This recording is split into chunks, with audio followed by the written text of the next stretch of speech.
was like, okay, Esme, you've got to be on your best behaviour. No tripping up, no embarrassing yourself, no spilling food down you.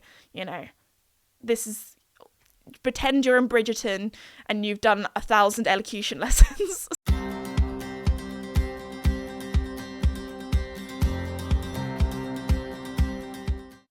Hello everybody and welcome back to my podcast, Esme's Country Life. Last week, oh my goodness, I had a wild week. Some of you guys that keep up to date with me on socials might know that I've been to Buckingham Palace, I've met the Queen, so do not worry, I'm going to do a little story time all about that. I also have some other interesting stories, such as a very bad shopping fail. But anyway, before we begin, I just want to say a huge thank you to the sponsor of the podcast, Redpost. Redpost is an equestrian and country store based in the UK, but they also ship all over the world. And I know I've been banging on about this if you guys are regular listeners of the podcast, but it's not long now until my meet and greet at Redpost, which is on the 29th of June, so on a Saturday. So if you want to come on down, be sure to head to my website, thisesme.com, to find out more information about booking tickets. It's free to book tickets. Also, Redpost, I say this all the time, but they have an incredible cafe.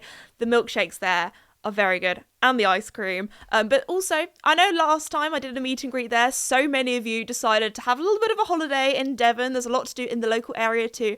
It's not that far away from Dartmoor, so you can go for a little walk. But anyway, yeah, hopefully see you all there. I'm really, really excited, and limited tickets are available, so be sure to book soon. But anyway, let's get into this week. Also, I've just realised before filming this episode that we are on the 60th episode of the podcast. I feel like the weeks have been flying by. So yeah, I've been doing this for 60 weeks, 60 episodes. But anyway, let's get into it. First, I thought I would talk about going to Buckingham Palace, because that is probably the most wild thing I have ever done in my entire life. So some of you might have seen the YouTube video that went up this Friday, but do not worry if you have seen that and you're like, Esme, we're just going to hear all the same thing again.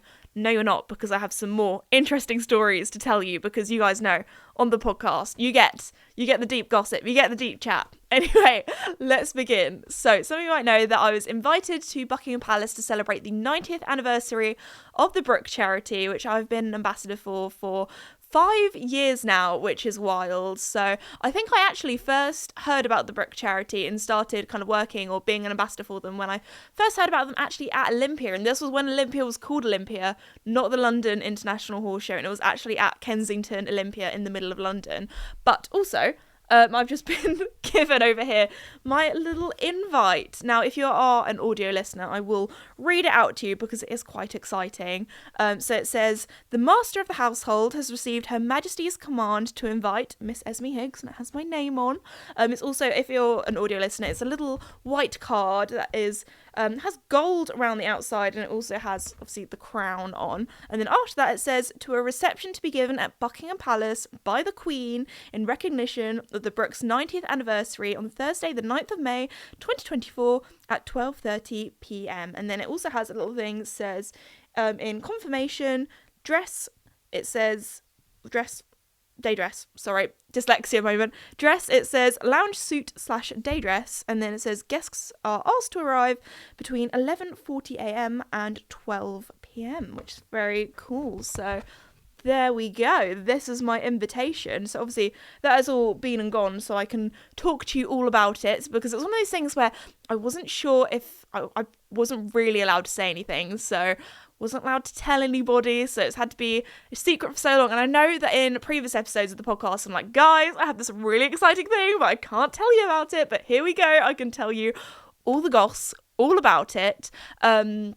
So yes, I arrived in London, got there an hour early because I did not want to be late for the Queen. Also, it does say, as I read out, it does say the Queen on here. The amount of people, just every time I posted anything about it on any of my socials, all of the comments were, we don't have a queen, or the Queen is dead, or she's not the Queen, she's the Queen consort. So I was like, this is a really cool thing. And everyone was like, no, not the Queen. So just want to say that it does say the Queen on the invitation. So I'm not telling porkies. I did actually meet the Queen, just saying, guys.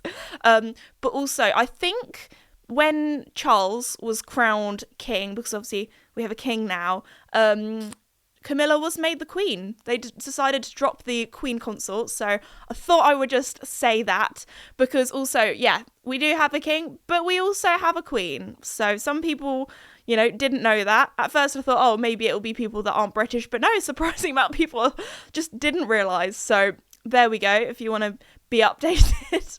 Because I don't know, it wasn't really hate, it was just people that were like, no, not the queen.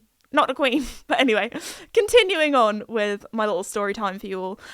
So I arrived, and at first I was like, how on earth am I going to get in here? Because I did have the option of going by car. So I had a little car pass if I wanted to drive in. And we were like, oh my gosh, how cool is that? Driving into Buckingham Palace. I did see some of the cars drive in. So they obviously had police officers inspecting the car. They had little mirrors that went under the car. So, I don't know, to make sure that there were no weapons or anything under there, because, you know, air is a bit like airport security. You want to make sure that nobody dodgy is coming in. But I actually personally think it was cooler to walk in than drive in. All of my friends were like, no, you should have driven in. But where I live, actually just anywhere, if you want to drive through the centre of London, it takes you like twice as long. And I didn't want to be late. You know, out of all the people in the world, you don't want to be late for the Queen. So I thought, we'll get the train, we'll walk on in. And actually, I thought it was cooler walking in. I did have some big heels on, so I am glad I didn't trip over. To be fair, my Fairfax and Favour heels, they're pretty comfy. I wore them all day. My feet weren't hurting, so would recommend. Anyway, so I had to go up to this police officer, give her my passport as my form of ID, give her my little card, entrance card kind of thing that had my name on. She was like, yeah, in you go. And I was like, oh, is that it? Just walk on in you go, love. I was like, excuse me, especially as the week before I was at the Royal Windsor Horse Show and it took me like half an hour to get in, and that's because I was going through the press entrance. If you do have like normal general admission tickets, they're not going to be like, sorry mate, you can't come in, but it's because they some miscommunication. They didn't have my name on some list and they were like, who are these dodgy people trying to get in? And I had to show them like my form of address and all this kind of stuff. Anyway, I did get in the end. But yeah, compared to that, walking into Buckingham Palace, I practically just strolled in. To be fair, there were a lot of police officers there, so I'm sure if somebody did try to just leg it in or sneak their way in, they would have, you know, been got. But anyway, so I was just walking in and it was the most surreal experience, because I personally have, but if you're in London quite a lot, you just end up walking past Buckingham Palace, especially as I'm like a walker. I love a good walk around a city. I love exploring. So I just often, you know, our train station at Victoria isn't too far away, so we often walk past there quite a bit to get to places. So I've been there quite a few times and it was so surreal because I was like, I am the wrong side of the gates. It felt like I'd teleported. I was like, this is so weird, like seeing all the tourists and all the kind of like tourist people doing their little talks in all the different languages for all the different tourists from around the world, which is so cool to see, especially as like, I don't know, London, we're quite far away from, I don't know, we're not that far away from London. You can do London in a day trip, but I often see London as more my city than my local cities to where I am, because I just don't go out that often. If I am, you know, I'm going to London, I'm going to work.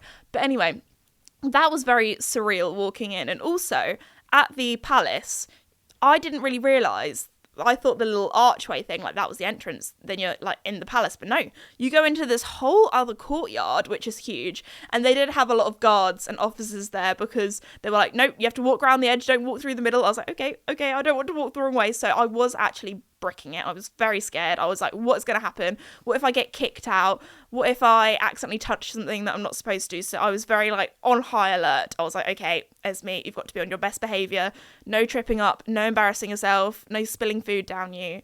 You know, this is, pretend you're in Bridgerton and you've done 1,000 elocution lessons. So I was walking past all of the cars and people that were parked there, and then at the front, they had, obviously, the royal horses with guards on them, so that was quite cool. We got to see them.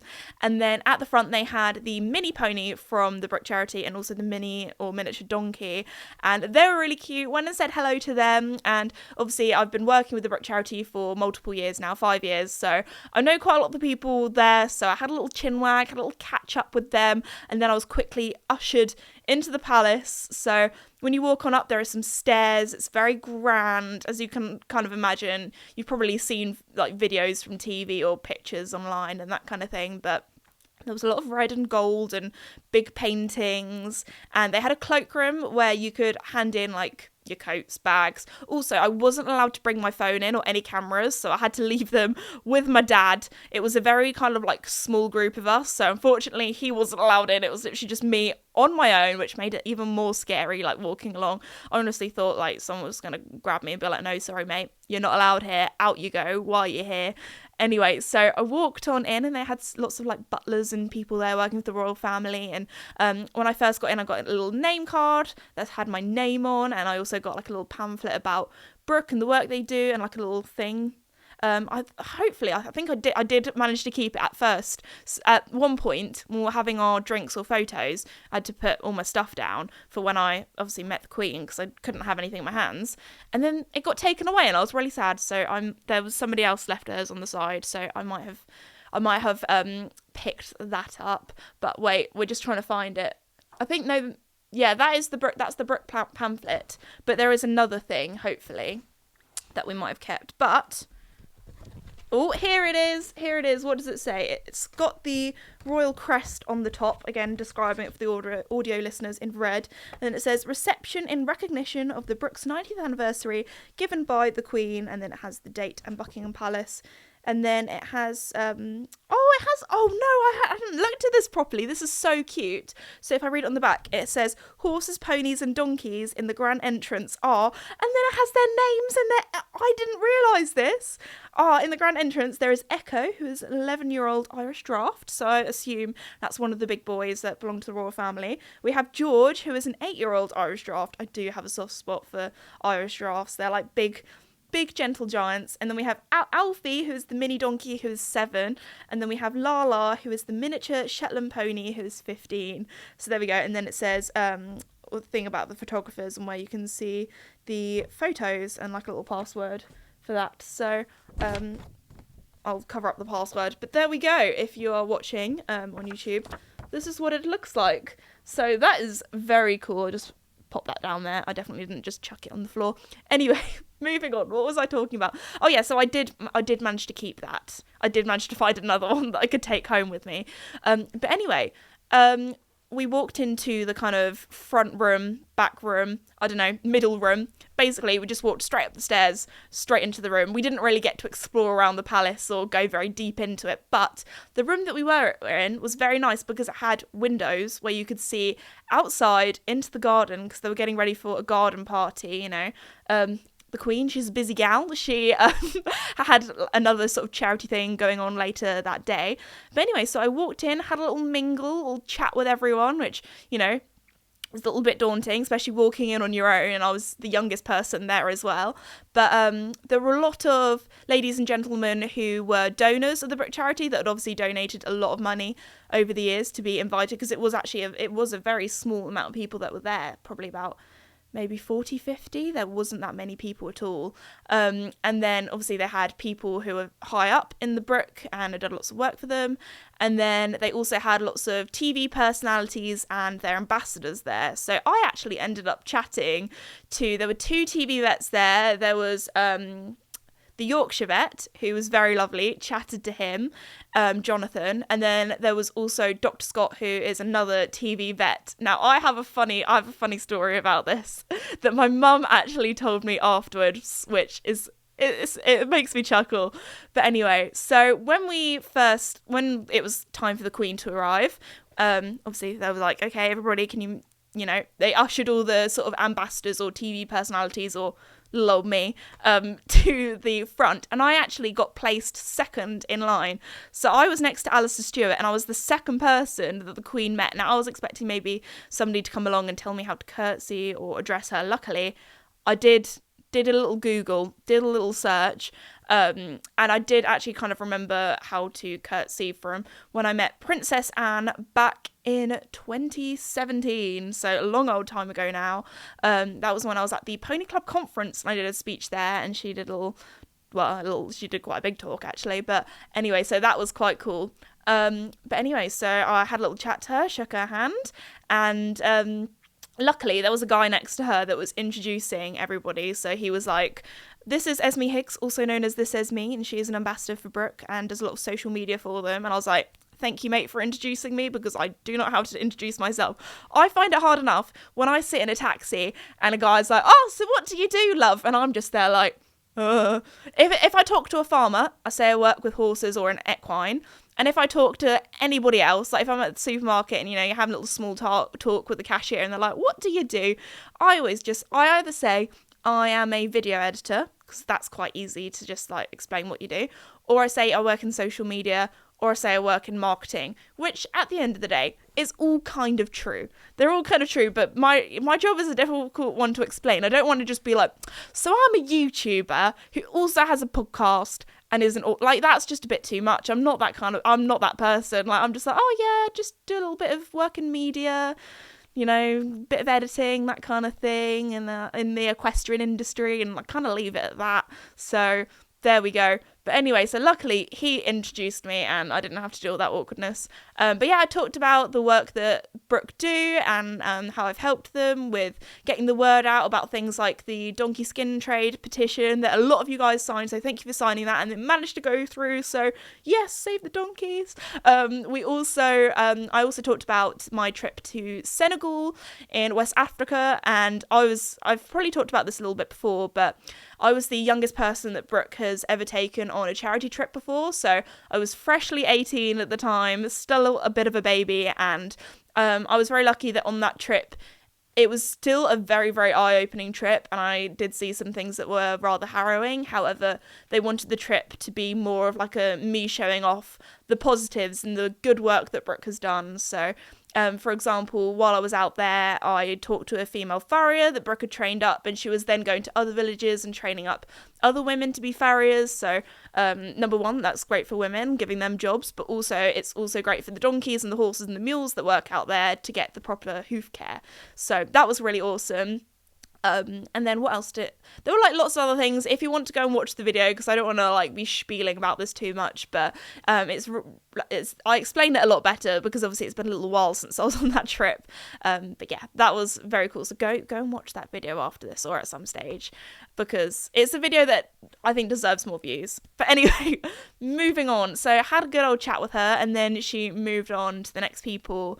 And this is the funny, actually no, I'll tell you the funny story at the end because it'll make more sense. So I'll do it in order, in chronological order. So then she did a talk and the head guy of Brooke did a talk. We watched a little minute or two long video about the work that Brooke do. There was also, because it was the 90th birthday party, that had a big old cake. So she cut the cake, and if you didn't know, at Buckingham Palace, you get a little party bag. So we got a little box at the end on our way out. We got a piece of cake. So that was pretty cool. So that was the one thing I was really excited about, telling all my friends afterwards. I was like, guys, we've got a party bag, got a bit of cake, which I did demolish afterwards. It was a very good piece of cake, actually. But when we were asked to kind of leave, it wasn't just like, all right, fellas, out you get, you're being kicked out. You know, they're very tactful about it, very lovely about it. So the butlers or the people working for the palace kind of walked in and was like, would you like to make your way to the cloakrooms? So there we go. And then it was time to walk on out. And yeah, anyway, sorry, this is the funny story that my mum actually only told me like the other day. And so in the photo, or after doing the exciting day at the palace, we got all the official photos back. That actually, it was a bit like having the paparazzi there, because there was a lot of official photographers. So anyway, my mum has a little work group chat, and she sent some of the photos onto that. So in a lot of the photos, on my left, I have Alistair Stewart, who is an older gentleman, and then to the right of me, we have one of the TV vets, Dr. Scott, who I don't want to be like, he's kind of like, would you say middle-aged? Is that fair enough? Like in his 40s, that kind of thing? Yeah. Anyway, so my mum sent that through, and what was really funny was one of her work colleagues said, oh, is that your husband in the photo? And my mum was like, oh, which man is she talking about that she thinks could be my husband? And she was referring to the younger guy. So my mum, she had a confidence boost. She was like, if you think I can pull somebody 10 years, 12 years younger than me, she was like, wow. And then another work colleague messaged being like, oh, I thought that was Esme's new boyfriend. And I was like, no. No. I am painfully single right now, not even talking to anyone. So I am just like in my little bubble with my friends, my horses, and living my grandma life in the cottage. So there we go. But that was also rather embarrassing and also rather funny. So there we go.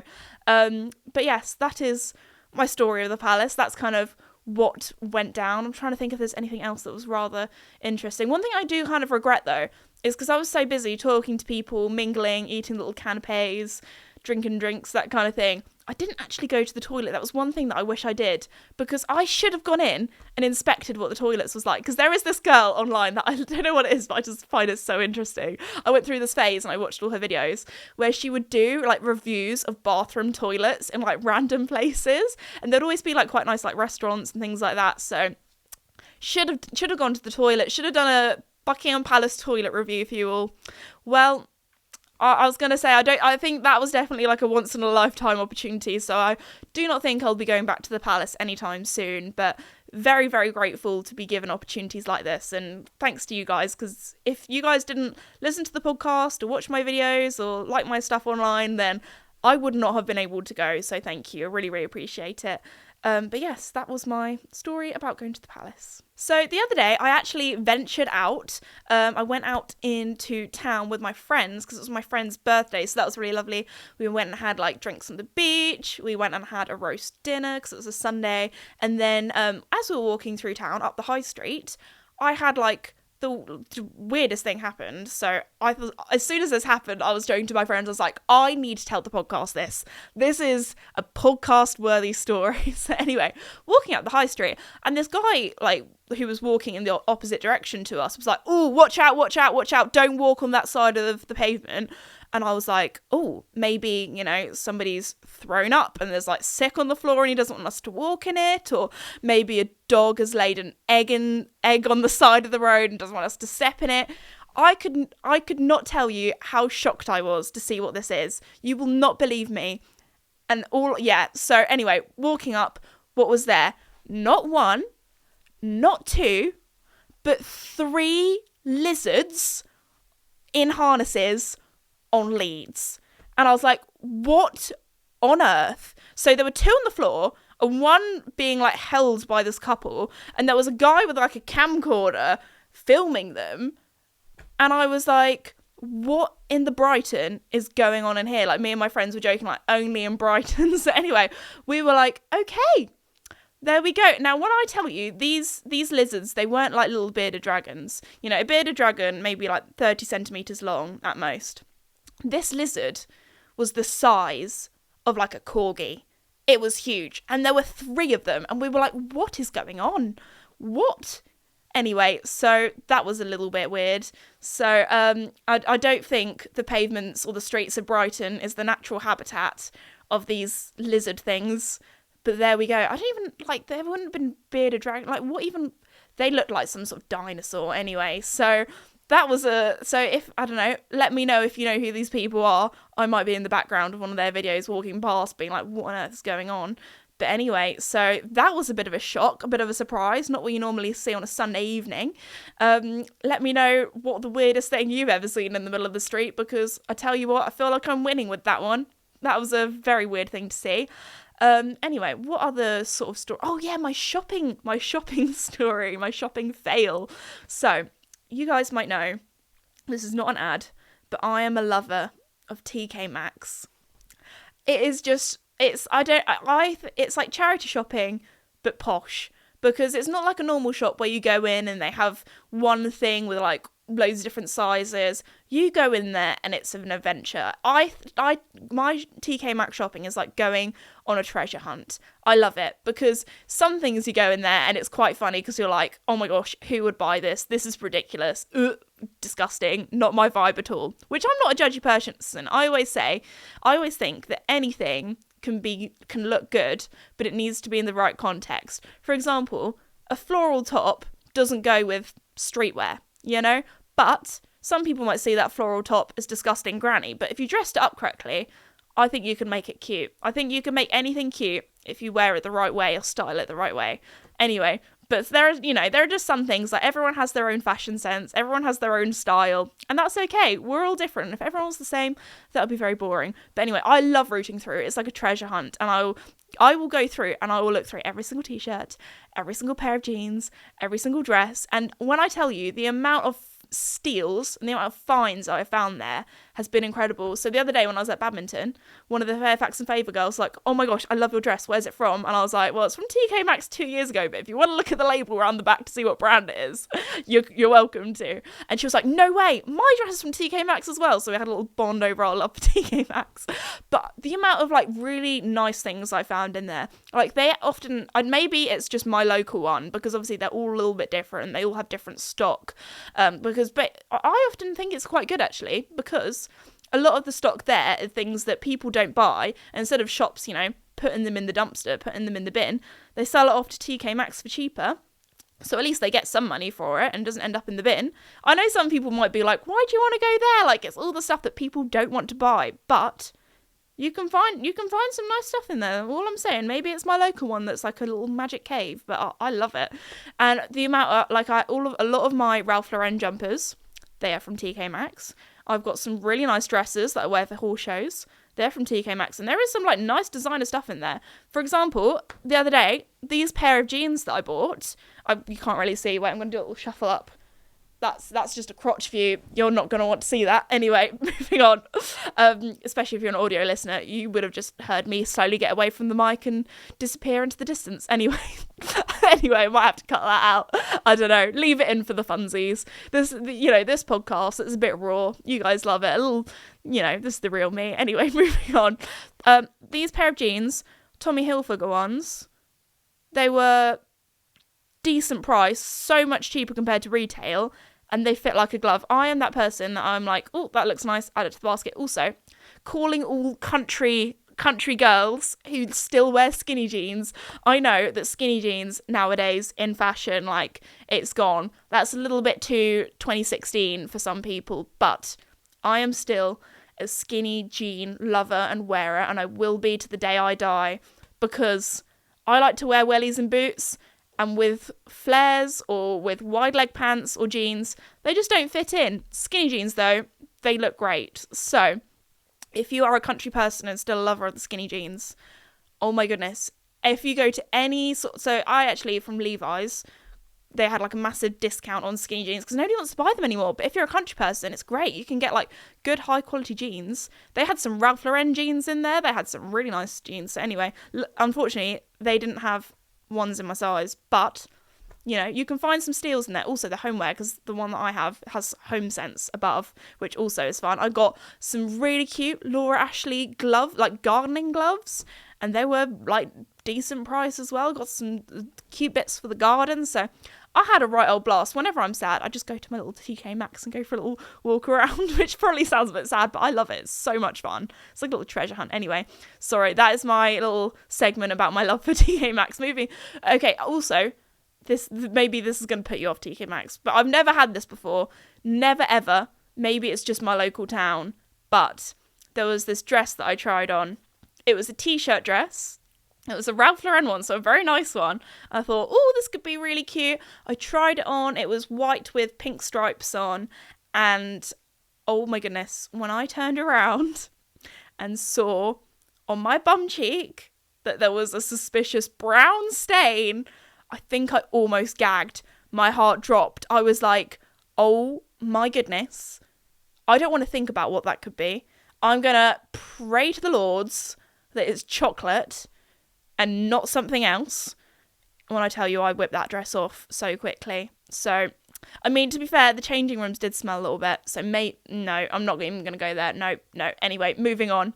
So, that maybe it's just, to be fair, that could happen in any shop. any shop that could happen. So, you know, sometimes you do see tops and they have a little bit of like foundation stain round the collar, and like that grosses me out. So, you know, maybe wash your clothes. Although I didn't wash these jeans actually before wearing them, so maybe but I feel like jeans is one of those things that you don't really want to wash that much. So anyway, moving swiftly on, the next shop, actually me and my mum went shopping that day, so that was really cute. We had a little girly like shopping trip out that morning. Where else did we go? At our local place that's kind of near, we went to B&M. Now, I've never been to B&M before. It's, you know, I always thought it was the same as the others, you know, with like Home Bargains and what's them called? Well, other ones, Wilko, R.I.P. Wilko is now gone, I believe. But I just thought it was the same where, you know, it sells your normal stuff, your shampoos, your digestive biscuits, like those are the sort of things that I like go in there for. Actually, more body wash than shampoo. I have to have special shampoo for my hair extensions now, which is expensive. But anyway, but I thought, you know what, we'll go and have a little see what they have. Never been in there before. Bought some, like, you know, just stocked up on things that you need, like a bit of Yorkshire tea. I'm a Yorkshire tea person. I know there's some people might be Tetley, some people might be PG Tips, but if you want to know, I'm a Yorkshire tea gal. Anyway, so had a little walk around, but this one, it wasn't just any B&M. It was a B&M garden centre, and you guys know my love for the garden centre. And they had loads of plants there, really decent prices. So what did I do? I filled up my truck full of plants. And also my mum was so excited because what else did they have there? For like £5 there was a massive bag of children's play sand. So my mum bought that for the chickens and they have been loving it. They've been doing all their little dust baths in it in the sunshine. So I was happy I had my plants. My mum was happy that she had some sand. So had a little look around there. I was thinking, because I really need to redo my garden. I'm actually having a birthday party, inviting my friends around, so I'm like in my garden. So I'm like, the plan is hopefully for this week or this weekend is we've done the cottage renovation series and that is almost done. Next, actually, I do have a new cottage renovation series episode coming out soon, hopefully. Needs to be approved, but I redo basically the whole of my reading room, which is very exciting, or my like at-home office. Reading room always sounds a bit pretentious or a bit fancy, but it's basically the smallest room in the house that I've put some bookshelves into and a desk. But anyway, it's very satisfying, so look out for that video coming soon. But after that, next job is the garden. So I need to pressure wash the patio, I need to remove all the weeds, I need to I had a little hiccup then. I need to fill in all the gaps and the cracks in the patio. I have actually ordered some furniture. Now, I was going to get some cheap stuff from B&M because the Esme budget is very low right now, because if you've been watching the cottage renovation series, you will know I spent all of my money on a roof. Oh, excuse me. Silent on set. My friends just messaged me about later. Sorry.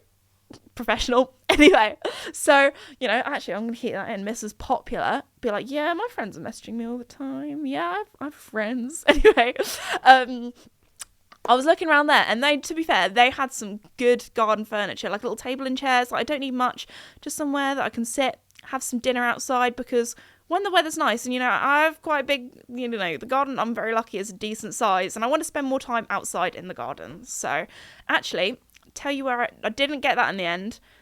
Tell you where I did get my garden furniture, which is arriving today, which I'm so excited for. IKEA. You know, IKEA, you often think, you know, plastic furniture, but their outdoor furniture is made of wood. So hopefully that should last.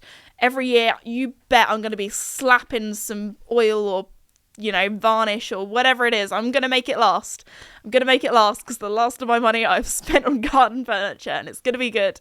I'm excited. So that is arriving today. And do you know what I did that was a little bit naughty? Just saying, not that bad. I did ask my parents permission if I could order all of my garden furniture to their house rather than mine, because often with these things they give you like a 5-hour time slot, and during the day I'm a busy gal, I'm working, I'm in the office, I'm with the horses, I'm filming, I'm not really at my house during the day much, apart from if it's the weekends obviously. So I was like, Mum and Dad, can I order my garden furniture to your house please? And they were like, yeah, that's fine, because there's somebody always in and we can, you know, take it. Anyway, it might be interesting when they see all the large boxes that will be arriving this afternoon. They might regret their decision, but it does mean that hopefully my dad will help me with my patio, sorting that out, because the quicker we sort out the patio, the quicker all of these boxes of garden furniture will be out of his garage. So, you know, some people might say it's strategic. I would just say it was a happy accident. Anyway, so that is the plan for this weekend. Very excited. It's going to be satisfying. But oh my goodness, I did some gardening the other day and I always forget how much gardening wipes you out. Forget going to the gym. I wake up in the morning feeling like a bus has hit me after I do gardening. So my grandparents, they love a bit of gardening. All they do is gardening. They wake up, they do some gardening, they had their lunch, they do some gardening, and then if they go out, they might go and look at somebody else's garden. So, yeah, they must be hench, because my goodness, maybe it's just because I'm not used to using those muscles, but gardening wipes you out. Well, on that note, I'm going to finish off today's episode here. Stay tuned for next week, where I hopefully update you on how my garden is going, because there is some mystery decking that I need to remove, and I'm scared of what is going to be underneath it. But anyway, I just want to say a huge thank you to Red Post for sponsoring the podcast. Be sure to go and check them out at redpostequestrian.co.uk, and also go and check out meet and greet tickets, because I want to see you guys. But anyway, thank you so much for listening, and I'll see you all next time. Bye!